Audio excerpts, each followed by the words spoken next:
This is Elara Fontaine. Born into a wealthy French merchant family from the city of Poitiers, Elara was famed for her striking beauty and delicate manner.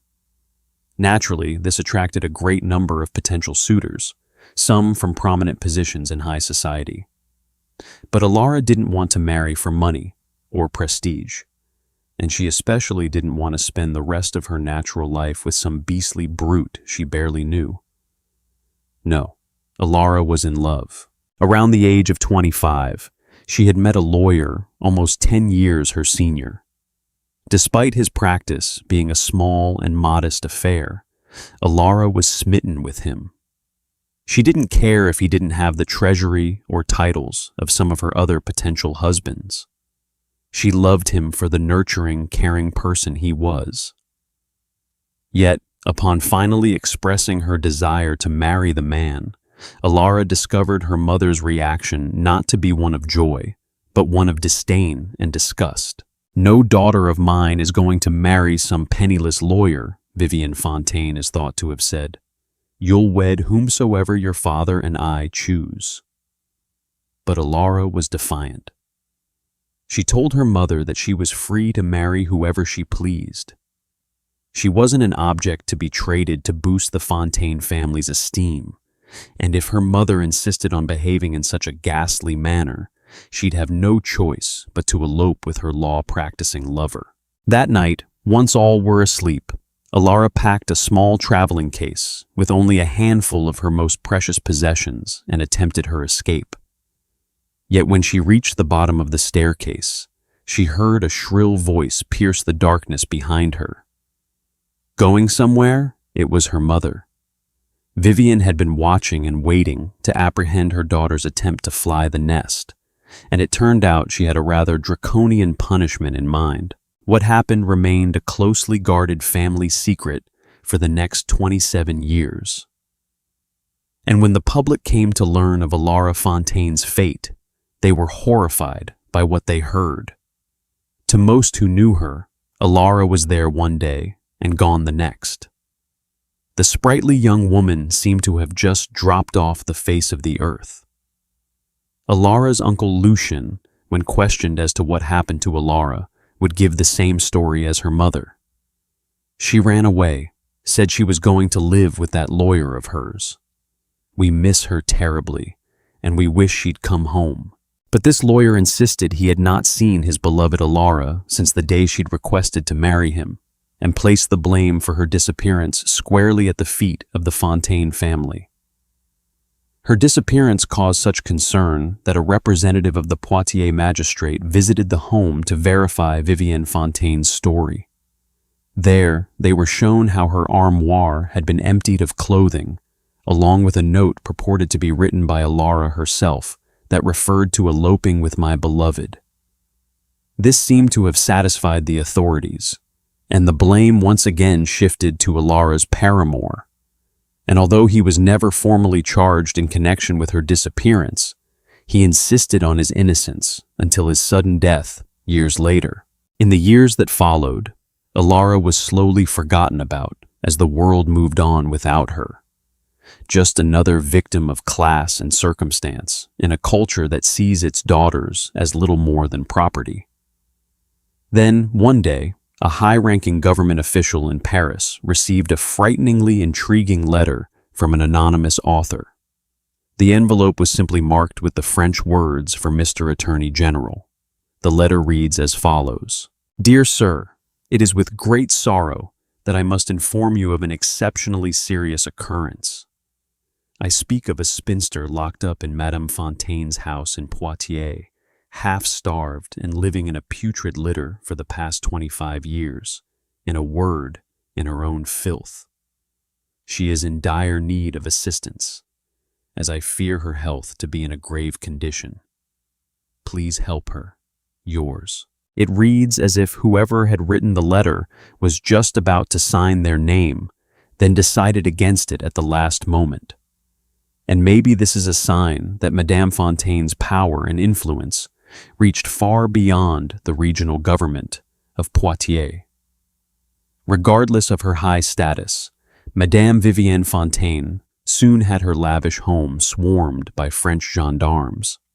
She demanded to know why they were there, yet the commanding officer simply ignored her, instructing his men to thoroughly search the cellars and attic spaces of the large house. It was then that Madame Fontaine realized why they were there. But there was no mad dash to escape, no attempt to hide her crimes. The damage had already been done.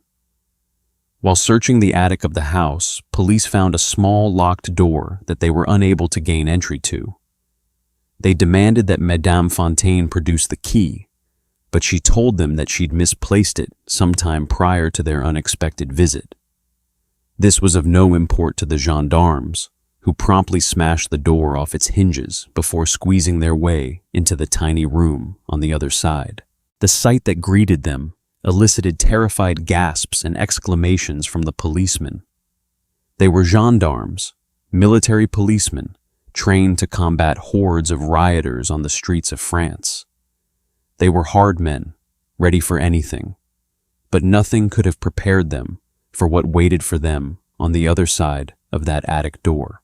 And this is what they saw. The woman they found had evidently been imprisoned in what can only be described as harrowing conditions. She was weak, on the verge of death, weighing little more than 55 pounds by the time she was rescued. Confined to a small, filthy mattress, the woman was surrounded by pieces of rotten food, pails of urine and stale water, and piles of her own excrement. The carpet and sheets were positively alive with a nightmarish array of parasitic insects, fat from feeding off of the fragile form of the imprisoned woman. One officer described the stench inside the room as unbreathable, and the officers were forced to return with masks in order to continue their grim work. Yet the most shocking discovery of all came when the emaciated woman was asked her name. Officers were so shocked that they asked her to repeat it. "My name," she said, struggling for breath, "is Elara Fontaine." Elara wasn't dead. Her mother hadn't had her killed as punishment for her escape attempt. Instead, she had been kept prisoner in a small, windowless room for almost 30 years. Elara was rushed to the hospital following her discovery, and while it's certain that doctors managed to save her life, she was never quite the same. She continued to suffer from a number of mental health problems and struggled to adjust to her newfound freedom. Doctors diagnosed her with a variety of debilitating physical conditions, but it is the mental scarring which Elara suffered that proves to be the most debilitating. Psychiatrists declared that Elara showed signs of anorexia nervosa, schizophrenia, exhibitionism, and coprophilia. Her anorexia is somewhat easily explained by the severe food restrictions placed on her, while the devastating isolation she suffered can explain the schizophrenia. But somehow the exhibitionism hits harder than the former pair, because it shows Elara was so desocialized and damaged by her isolation that she'd forgotten why she had to wear clothes. Nudity wasn't taboo for her anymore, as if she'd somehow become feral as a result of her suffering. The exhibition of coprophilic symptoms is also enough to make even the toughest of us shudder, as the idea of a person driven so mad by hunger that they'd eat their own excrement is perhaps one of the most horrifying concepts imaginable. These severe mental health conditions led to Elara being admitted to a psychiatric hospital in the central French city of Blois, where she'd eventually die alone and in obscurity at the age of 64. Elara's mother, on the other hand, managed to escape the swift and unforgiving justice she so richly deserved. Shortly after her arrest, she became terribly ill, and a French judge was forced to allow her to remain on house arrest instead of being interred at the city jail. Just 15 days later, after the news of her crimes had circulated among the Poitiers peasantry, an angry mob began to gather outside of the Fontaine home. It's then that Madame Fontaine, upon learning of the vengeful mob, died suddenly as if of some previously unknown illness. But between you and me, I think it's all too much of a coincidence that Madame Fontaine just so happened to pass away in the face of imminent danger, and it's more likely that she took the coward's way out.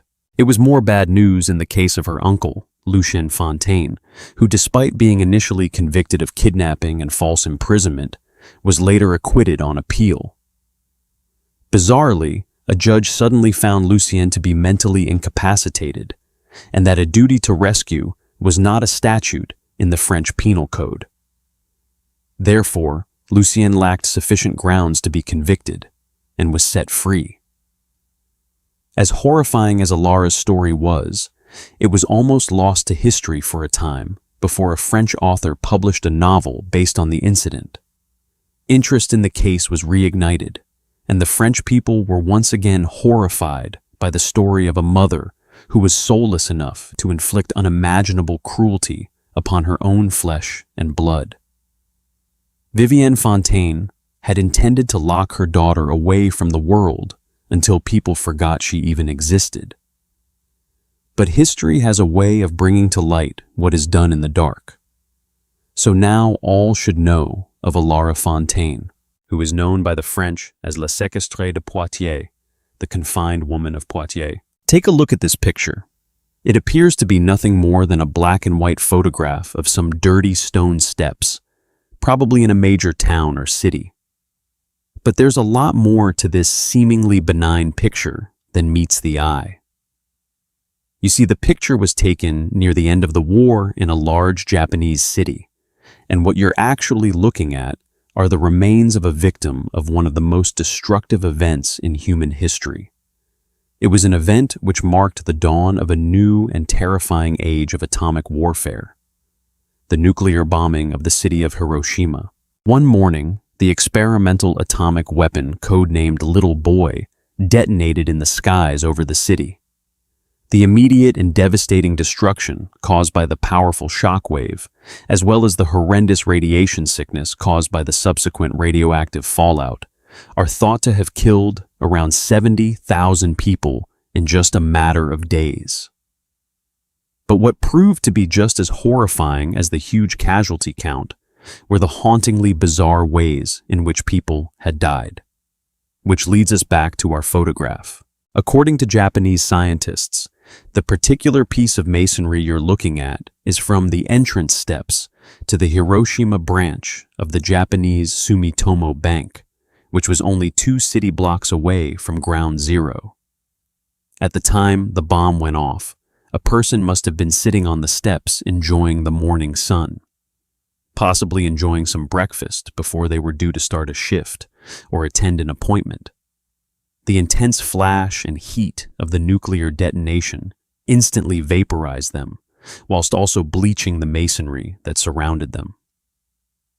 Essentially, what you're looking at is this person's shadow, almost perfectly preserved as their body absorbed the immense energy discharge before dematerializing entirely.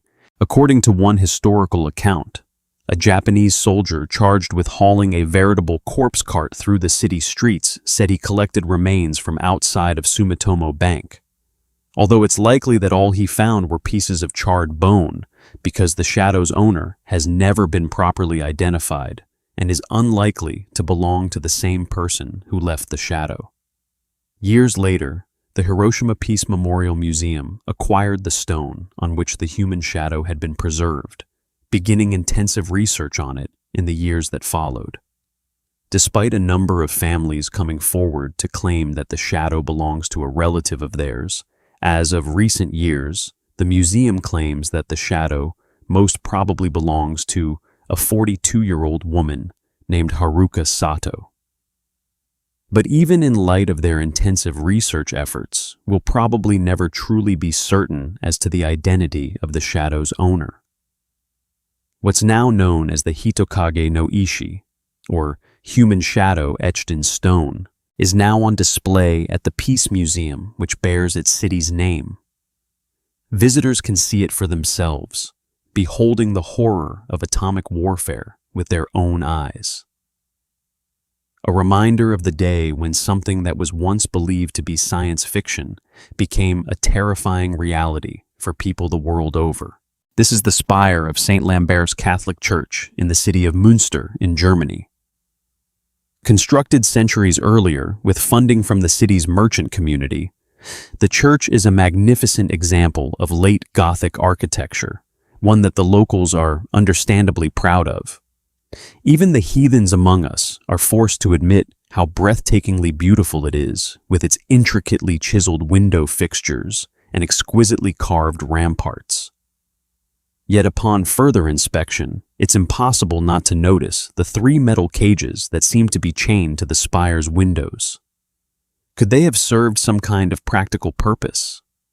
Possibly as some kind of medieval scaffolding to protect the laboring artisans. Or maybe they served some religious significance, some kind of grim, dark visual metaphor representing the Holy Trinity. Yet the truth behind these 3 cages is notably horrifying in its practicality, and it all starts with a little rebellion. To put it simply, the Münster Rebellion was an attempt by a group of dissenting Protestants to overthrow the local Catholic governor during a period of intense religious upheaval. Yet given the governor had all the power of the Holy Roman Empire behind him, the rebellion was swiftly put down before its leaders were put to death. These men, Cedric of Leyden, Bernhard Knipperdolling, and Bertram Krechting, were publicly tortured and executed in Münster's large, well-frequented market square. But it stood to reason that an example to others should be displayed for some time so as to demoralize any other would-be rebels. And so it came to pass that the mutilated bodies of the 3 rebel leaders were thrown into the metal cages, hoisted up onto the spire of St. Lambert's, and displayed to all and sundry while the crows picked at their bones. The 3 men's bodies were later removed, but the cages remain to this day. And more recently, the church installed 3 yellow bulbs in each of the cages representing each of the rebel leaders.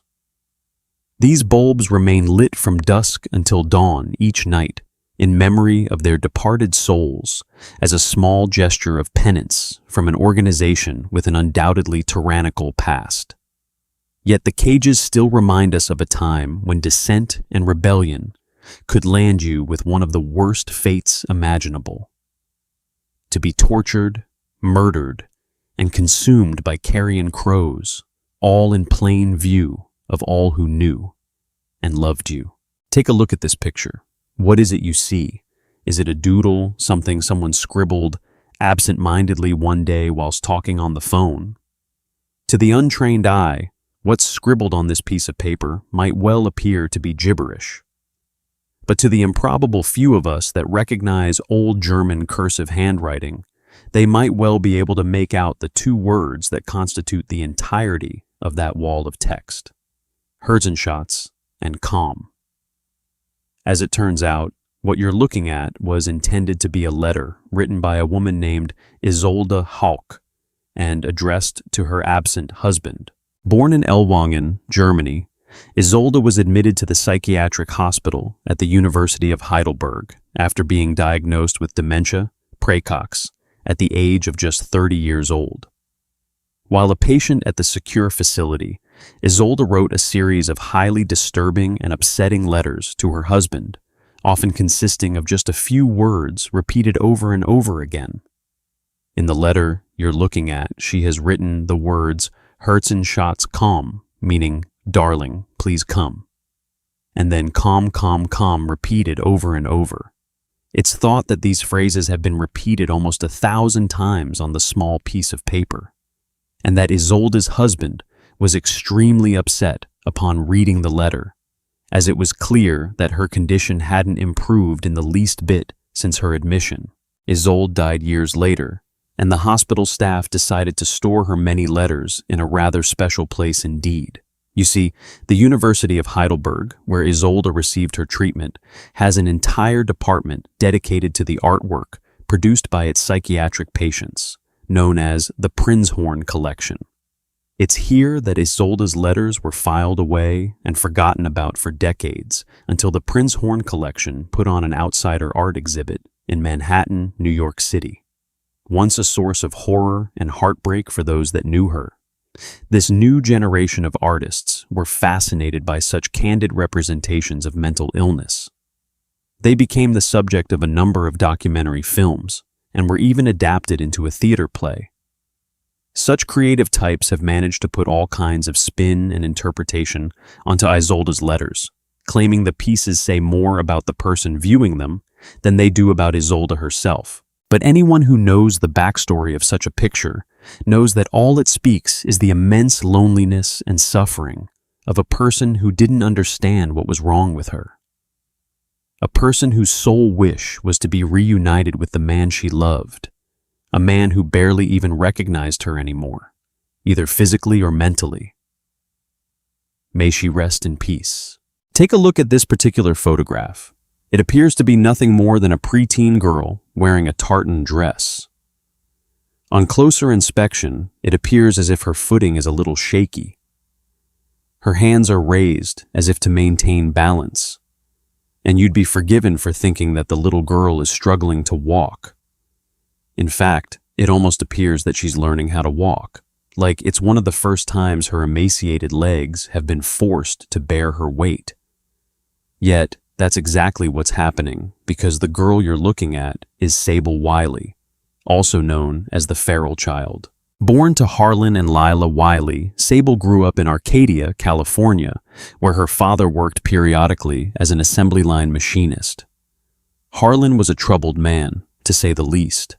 His single-parent mother had been a lady of the night, meaning Harlan had essentially been raised in a series of brothels, spending long periods of time away from his mother. This had a devastating effect on his psyche, and he grew up to despise the idea of having children. He hated the idea of all the screaming and crying they did, not to mention how expensive they were. So when Lila broke the news that she was pregnant, he feigned elation and hid his despair. For a short time after Sable's birth, Harlan was everything but the doting father. By all accounts, he had seemed overwhelmed by the prospect of being a parent. But the realities weren't half as bad as he'd expected, and the all-consuming adoration he felt for her definitely helped seal the deal. But then, just after Sable's first birthday, Harlan got the news that his mother had been killed in a freak car accident. A drunk driver had fallen asleep at the wheel before plowing into her on the freeway. Both sets of remains had been a mess, ruling out the possibility of an open casket funeral. And the way Harlan saw it, this robbed him of his final chance to really say goodbye to her. Any man would find that a lot to handle. But to Harlan, who had an unhealthy fixation with his mother for as long as he could remember, it broke him. And what followed was a slow descent into madness, sadism, and cruelty that would secure his place amongst the worst child abusers the world has ever seen. As Sable grew up to be a toddler, Harlan Wiley was obsessed with the idea that she was somehow mentally deficient. A series of doctors told him that nothing was wrong with Sable, that she was simply developing at her own speed. But Harlan wouldn't listen. Blinkers of madness and hatred caused him to come to a horrifically evil conclusion. To him, Sable was useless, unfit for interaction with other human beings. Therefore, she should be locked away. He created a blacked-out room in the family house where she would be kept, a room that was little more than a prison cell. For the majority of her young life, Sable was kept chained to a toilet cistern while being restrained with a kind of makeshift straitjacket. Neither Harlan nor Lila bothered to potty train the young girl, nor did they see fit to provide her with any formal education. She was so heavily isolated that by the time she escaped, her grasp of the English language was basic at best. For example, when asked about the kind of abuse she was subjected to at the hands of her father, she said, "Father hit arm, big wood. Sable cry, no spit. Father hit face, spit. Father hit big stick. Father is angry. Father hit Sable big stick. Father take piece wood hit. Cry. Father make me cry.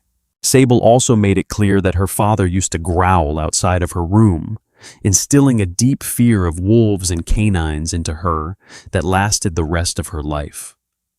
The abuse lasted day and night, with horrendous punishments for even the most minor infractions. And that's how Sable grew up for the first 13 years of her life. When she finally escaped, Sable's parents were swiftly apprehended by the police.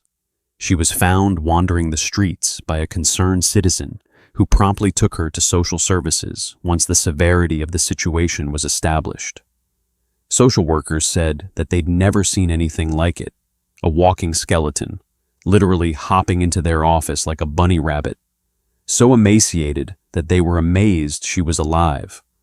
Lila Wiley would escape charges due to her being legally disabled, while Harlan would take his own life before the cops managed to get cuffs on him. Frighteningly, he left behind a note that simply read, "The world will never understand." When transferred to UCLA's Children's Hospital, linguist Dr. Mira Langley said Sable was the most profoundly damaged child we had ever seen. She isn't socialized, and her behavior is distasteful, but she just captivated us with her beauty. Until Sable was discovered, it was the commonly accepted scientific consensus that it was essentially impossible to learn a language fluently following puberty. But Sable's thirst for knowledge and ability to learn categorically disproved this. The linguists that worked with her deemed the girl to be surprisingly proficient in both verbal and nonverbal communication. She was smart, Dr. Mira Langley said. She could hold a set of pictures, so they told a story. She could create all sorts of complex structures from sticks. She had other signs of intelligence. The lights were on. For some, it raised the question if language is something intrinsically human, a program that's hardwired into us, just waiting to be booted up. It's a tough question, Langley admitted. It's possible to know very little language and still be fully human, to love, form relationships, and engage with the world. Sable definitely engaged with the world. She could draw in ways that you would know exactly what she was communicating. Years later, Sable was in an assisted living facility in the greater Los Angeles area and is reported to be as outgoing and content as she's ever been. Stories like hers give us hope. Hope that even those who suffered from unimaginable torment can come back from the brink of utter despair, carving out a life for themselves, an existence, a reason to be even after someone has tried so hard to take that away from them. How's about this picture? Some of you might recognize the man in the center of the frame as none other than Julian Lennox of the legendary British band, arguably one of the finest songwriters of the 20th century. But do any of you recognize the man next to him? I wouldn't blame you if you don't. After all, neither his face nor his name are particularly remarkable, but his deeds are. You see, the person on the right of the picture is one Marcus Hale. And just 6 hours after this photograph was taken, Marcus would once again approach Lennox on a dark New York City street. Only on that occasion, it was to kill him. One morning, Marcus Hale departed his hotel room after deliberately placing a number of choice items on his bed. These were things the police were supposed to find, things he wished to make a statement with. His first act that morning was to buy a copy of the J.D. Salinger novel, The Catcher in the Rye. On the first page he wrote, "This is my statement," signed Holden Caulfield. Holden Caulfield is the main character of the novel, someone Marcus admitted to being obsessed with, later saying that, "I'm sure the big part of me is Holden Caulfield. The small part of me must be the devil." Marcus then spent hours on end lurking outside of Lennox's apartment building, chatting to fans and trying to blend in. At one point, Marcus spotted Lennox's housekeeper returning from a walk with Julian and Yoko's 5-year-old son. Marcus reached out to shake the boy's hand, telling him he was a beautiful boy, a direct reference to a Lennox song. Finally, just before 11 that night, Julian Lennox and his wife returned to their apartment building after a lengthy recording session. Hale was waiting for them, but kept his head down until Lennox and his wife had passed. Once he was perfectly framed by an arching entryway of the apartment building, Hale produced a .38 revolver from his coat pocket. "Mr. Lennox," he said, in a soft but clear voice, before he dropped to one knee and fired all 5 hollow-point bullets into Julian's back and shoulder, each shredded flesh, muscle, and bone in a maelstrom of supersonic destruction, leaving Lennox with a punctured lung and a severed subclavian artery. Marcus remained at the scene until the police arrived, and when they did, they found him reading his copy of The Catcher in the Rye. He was taken into custody without a fight. One unit of officers recognized the severity of Lennox's wounds and rushed him to the hospital in their patrol car. But it was no good. Julian Lennox was pronounced dead on arrival, and a bright shining light of creativity had been snuffed out forever. In the months that followed, an entire team of psychologists and psychiatrists studied Hale's behavior and mental condition in more than 200 hours of clinical interviews. Half the team concluded that he was acutely psychotic. The other half diagnosed paranoid schizophrenia. Marcus was also diagnosed with a variety of personality disorders, some of which caused him to dissociate to the point of thinking he was another person. He was declared utterly delusional, yet competent to stand trial, with the experts asserting that although Marcus was clearly insane, there was nothing to diminish his responsibility in the murder of Julian Lennox. However, a philanthropic pastor from Georgia, one famous for visiting high-profile prisons, said that he believed that there was some kind of demonic power at work. The pastor had several meetings with Marcus during his pre-trial detainment, presumably in the hopes of saving another soul whilst conveniently raising his own profile.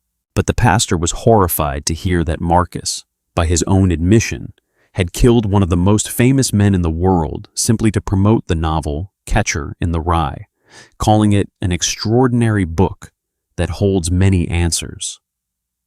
The obsession never dimmed either, because months later Marcus sent a handwritten statement to the New York Times urging everyone to read The Catcher in the Rye. During his sentencing, Marcus was asked if he had anything to say. The courtroom watched as he rose and read a passage from, you guessed it, The Catcher in the Rye. For those familiar with it, it's the part in which Holden tells his little sister Phoebe what he wants to do with his life, and reads as follows. I keep picturing all these little kids playing some kind of game in this big field of rye and all. Thousands of little kids, and nobody's around. Nobody big, except me. And I'm standing on the edge of some crazy cliff. What I have to do, I have to catch everybody if they start to go over the cliff. If they're running and they don't look where they're going. I have to come out from somewhere and catch them. And that's all I do all day. I just be the catcher in the rye and all. So there it was. That's how Marcus saw himself, as saving others from oblivion, but choosing to save them by murdering a mildly egotistical musician from Liverpool. That just speaks to the level of insanity Marcus had reached over the years. A judge ordered psychiatric incarceration for a minimum term of 20 years to life. And as of the time of writing, Marcus's many parole hearings continue. As one correctional association lawyer put it, it's unlikely that he'll ever be freed. The board won't want to risk the heat of releasing Julian Lennox's killer. But as they say never. So if you ever find yourself sat next to some kindly old Texan and they ask you if you ever read a book called Catcher in the Rye, just smile, nod, and walk away. It might just save your life. One day, homicide detectives burst into the home of Lila Harlow, a murder victim who'd been gruesomely slain in her own Chicago apartment. She was discovered with a knife lodged in her neck and a bullet wound to the head, having been dead for a long time before she was found. Nothing seemed to have been taken from her apartment, but it was evident that Lila's killer had left something behind. A message scrawled on the wall of her apartment in her own lipstick. And this is what it said: "For heaven's sake, catch me before I kill more. I cannot control myself." In the course of the investigation that followed, police found the bloody fingerprints smudged on the door jamb of the entrance door. They also interviewed a witness who claimed to have heard gunshots early in the morning, as well as talking to the building's night clerk, who said a large, nervous man of about 35 to 40 years old got off the elevator and left the building shortly after the shots were fired. This information led them to 17-year-old William Harrow. Sometime later, 17-year-old William Harrow was arrested for attempted burglary. Although insistent of his innocence, Harrow would make 2 full confessions to 3 separate murders, including that of Lila Harlow. Later, Harrow admitted his guilt on burglary and murder charges, then tried to hang himself in a prison cell. This wildly contradicts Harrow's original statements that he was only going to confess to the murders in order to save himself from the electric chair. Why take the years to save your skin, then try to take your own life immediately after pleading guilty? It's entirely possible that Harrow had simply realized he couldn't do the time and tried to escape an unjust punishment. It's more likely that the despair of knowing he was caught had set in, and with one of his victims being a 6-year-old child, he knew his imprisonment would be rough, to say the least. In light of Harrow's repeated claims of his innocence, no true motive has ever been established for the murders. But the photograph we're looking at may well provide a terrifying insight into Harrow's mentality at the time of the killings. Maybe some people really are just consumed with the urge to kill, and maybe it's a craving as tangible as regular people's need for love, friendship, fulfillment, and satisfaction. Maybe for people like William Harrow, killing is the only way they can achieve any kind of emotional release. And what's particularly horrifying about his case is that it seems he was completely self-aware of his nightmarish predicament. He wanted to stop killing.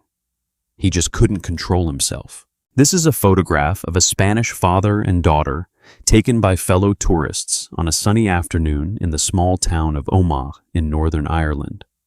It's a disarmingly peaceful and sunny afternoon. Crowds have gathered in the streets to spend their Saturday shopping and socializing, and we get the impression that there was a good feeling in the air that day. Some of us might notice all the hallmarks of late 90s technology, fashion, and vehicle design as our eyes are drawn to the rather dull-looking red car on the right-hand side of the picture. But as it turns out, this exceedingly plain-looking Vauxhall Cavalier is the most significant thing in the photograph, as its contents were just seconds away from changing countless lives forever. 2 days prior, the maroon Vauxhall was stolen from outside of an apartment block in a small town over the border in the Republic of Ireland. The men who stole it replaced the Irish license plate with a British one before driving it over the border to a safe house. From there, it was then driven onto Omagh's Market Street, a busy commercial hub at the eastern edge of the town center. The driver had intended to park it outside of Omagh's courthouse, but since he couldn't find any parking and was desperate to get out of the stolen vehicle, he was forced to park up on Market Street right next to throngs of carefree shoppers. But the driver was desperate to abandon the vehicle for another reason entirely, because loaded into the trunk was around 500 pounds of fertilizer-based explosives. He was driving a car bomb, one of ferociously destructive power. And instead of parking it outside the courthouse, the intended target, the IRA bomber, had chosen to park it where scores of civilians, both Catholic and Protestant, were strolling along enjoying a sunny weekend. Instead of waiting for a parking space or simply calling off the operation, the two IRA men responsible for detonating the 500-pound bomb set their timer, then walked away. Just short of 40 minutes later, the two Spanish father and daughter approached the car to have their picture taken. Seconds later, the bomb detonated. The force of the explosion shredded the vehicle's metal frame, turning it into deadly shrapnel. The shock wave of the blast did the same thing with all the glass, masonry, and metal in the immediate vicinity, turning everyday objects and fixtures into deadly hailstorms of razor-sharp shards. The bomb even destroyed nearby water pipes, causing water to flow down the street and pavements. This water then mixed with the blood of the dead and dying, creating a horrifying rivers of blood effect that's said to haunt survivors even to this day. 21 people who had been standing near the bomb were killed immediately, with 8 more passing away later on in hospital. But in spite of all the pain and suffering and death that occurred that day, despite the already tragic loss of life, some small miracle occurred that day in Omak. The Spanish father and daughter, the two who were standing there just feet away from a 500-pound car bomb, they survived. For the life of me, I can't seem to find out what their names are or where exactly they're from in Spain, but there are many reports of them miraculously surviving the blast. A number of suspects were identified and arrested in connection with the bombing, but no one ever received a full criminal conviction or properly shouldered the blame for the pointless and bloody massacre. So, it's very possible that the men who built and planted that bomb have seen this picture. It's possible that they know all too well the hurt and suffering they've caused. Every single person in that picture is a potential victim. The last moments of their life have been frozen in time, just seconds before disaster. This is Anya.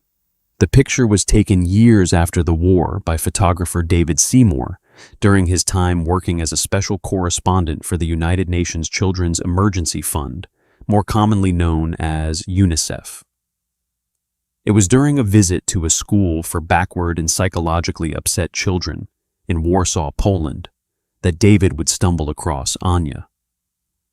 Anya's father had been a prominent member of the Polish resistance during World War II.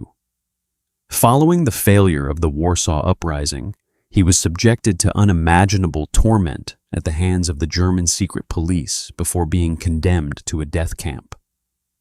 Without his support, his wife and 2 young daughters were destitute.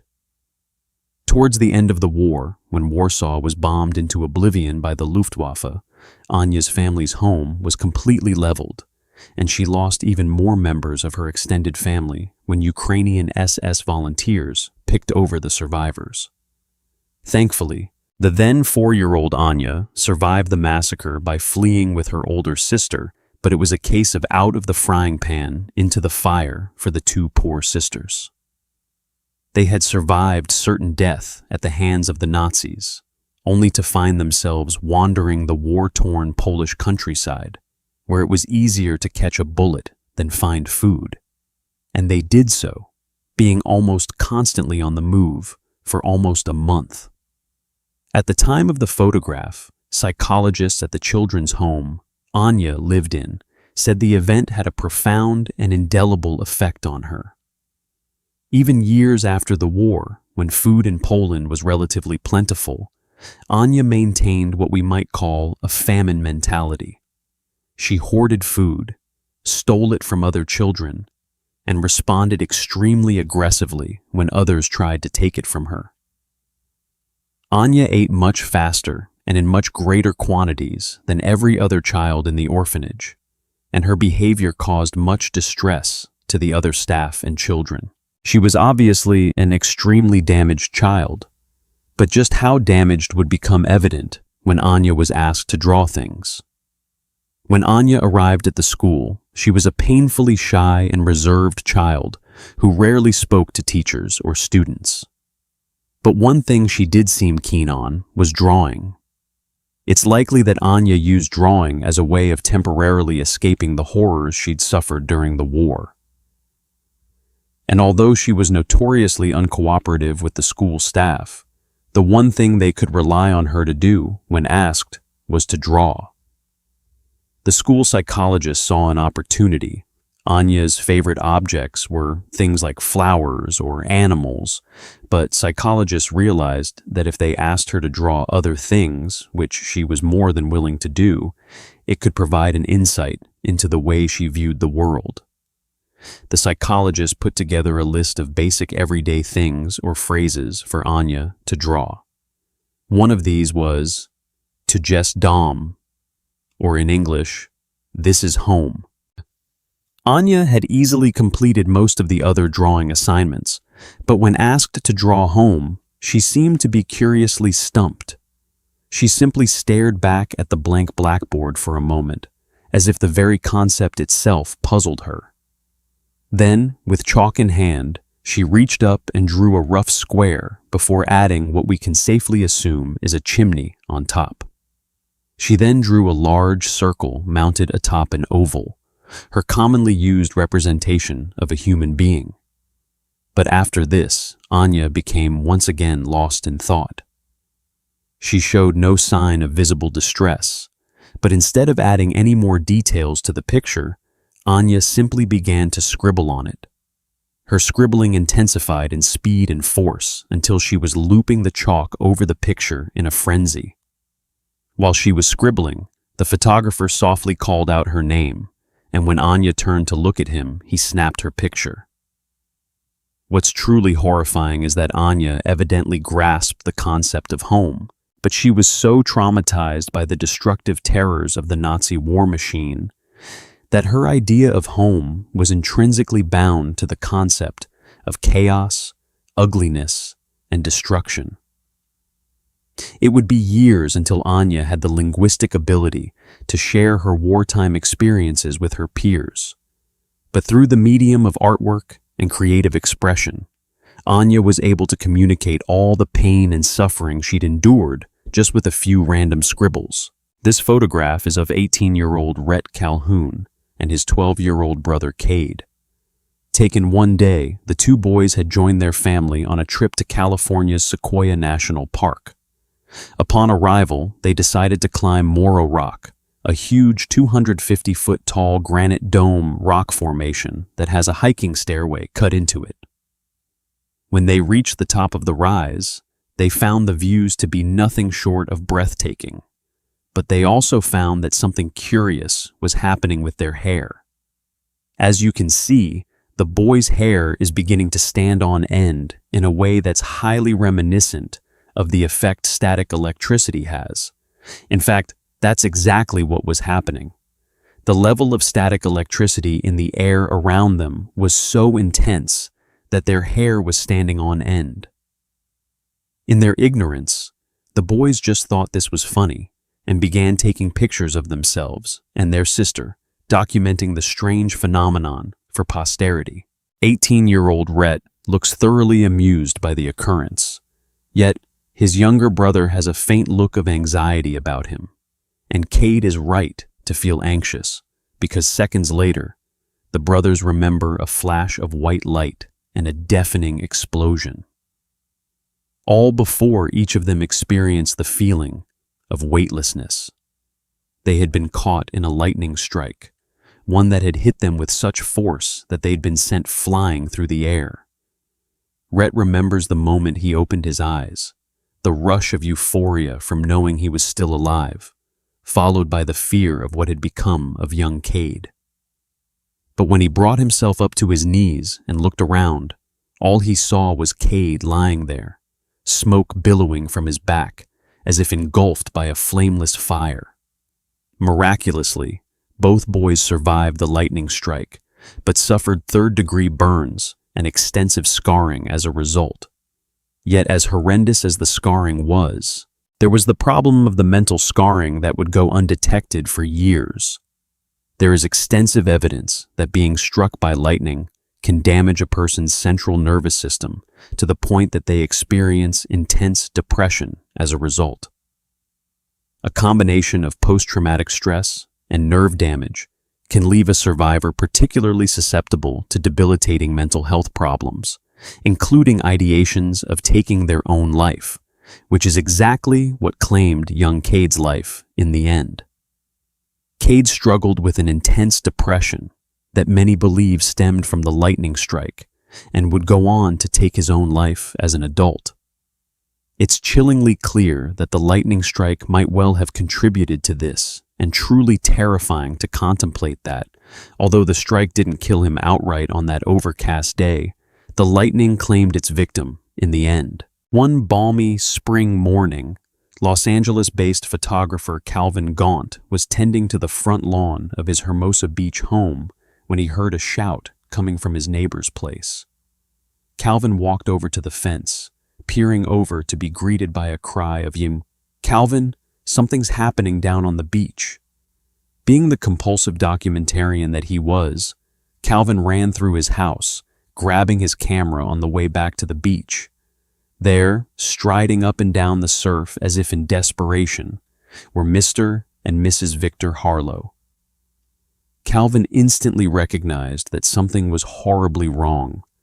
It was something about the looks in their faces, something about the way they clung to each other as if gripped by a frantic despair, and the way they kept looking off into the water suggested that someone was either in the process of drowning or had succumbed already. Some might say it was an overly intrusive move, but Calvin's instincts kicked in, and he took the photograph that you see before you. It was only later, after he'd had the film developed, that he learned why exactly the couple had appeared so horrified, and it was something that stayed with him for the rest of his life. Around 10 to 15 minutes before Calvin emerged onto his back patio, the Harlows had been watching their 18-month-old son playing along the shoreline. Then suddenly, a freak wave crashed over the helpless child, pulling him out into the surf and ultimately to his doom. Calvin named the photograph "Tragedy by the Sea," and it appeared on the following day's edition of the Los Angeles Times. Both the picture and the story proved to be a national sensation, as parents everywhere sympathized with the desperate, heartbroken Harlow family, whose son had been so cruelly snatched away from them. The following year, the image would earn Calvin a Pulitzer Prize for press photography, with the committee praising the piece as poignant and profoundly moving. But to Calvin, taking that photograph proved to be just as much a burden as it was a boon. You see, the Harlows were neighbors of Calvin. They had been for years prior and remained so for years after. He didn't know them personally, but he knew them in passing. And each time he bumped into Mr. and Mrs. Harlow in the grocery store or on the beach or at a neighborhood barbecue, he was reminded that he had shown the entire world a window into the single most painful moment of their lives. In his obituary for the LA Times, Calvin's daughter wrote that the image was hard for him to bear. And even though the Harlows forgave him for taking the picture, I don't think he ever managed to forgive himself. Take a look at this one. No, it's not the latest member of Slipknot. And nope, it's not some obscure cosplay for some manga series. The mask you're seeing actually belonged to a man named Silas Paisnell, perhaps better known as the Beast of Jersey. Now, we're not talking Jersey like Tony Soprano's Jersey. We're talking Jersey. Just Jersey, the largest of the English Channel Islands. With a population of just over 100,000, Jersey is actually more like its own country.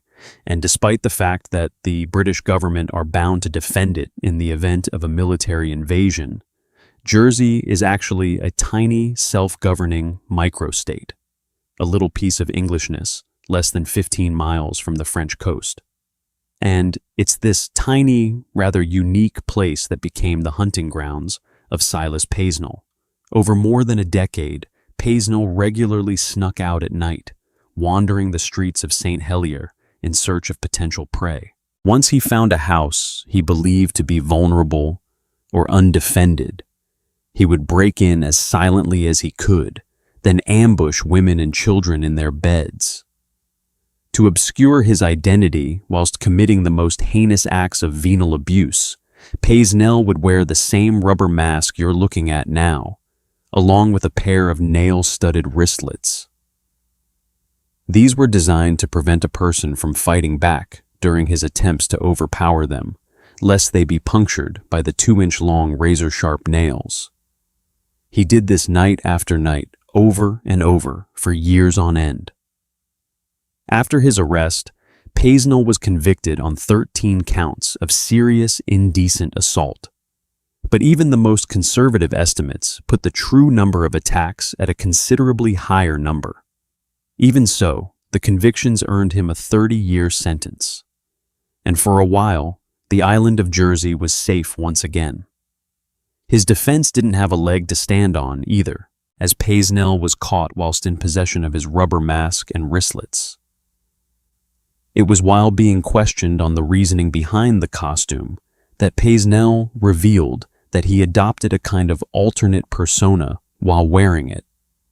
Once it was donned, it was no longer simply Silas Paisnel. Instead, he became the Beast. And how's about this photograph? To many, it might simply look like an old-fashioned picture of some men at the movies, and in a way, that's exactly what you're looking at. Yet when you learn who these men are and what movie they're watching, the photograph takes on a rather chilling significance. You see, these men are German prisoners of war. And the film they're watching is footage of Nazi atrocities committed upon defenseless ethnic minorities. It's quite clear that many of them either had no idea such horrors were even occurring, or that they couldn't handle seeing the realities of them. Yet even more chilling are the men who stare blankly at the movie screen. In the face of such despicable crimes against humanity, they are remorseless. They knew what they were signed up for and are unrepentant in the face of it. Perhaps we'll never really know how lucky we are that the Allies won. Hey friends, thanks for listening. Click that notification bell to be alerted of all future narrations. I release new videos every Monday, Wednesday, and Friday at 7 p.m. Eastern Time. And if you got a story, be sure to submit them to my subreddit, r/letsreadofficial, and maybe even hear your story featured on the next video. And if you want to support me even more, grab early access to all future narrations for just $1 a month on Patreon, and maybe even pick up some Let's Read merch on Spreadshirt. And be sure to check out the Let's Read podcast, where you can hear all of these stories in long compilation form and save huge on data, located anywhere you listen to podcasts, all links down below. Thanks so much, friends, and I'll see you again soon.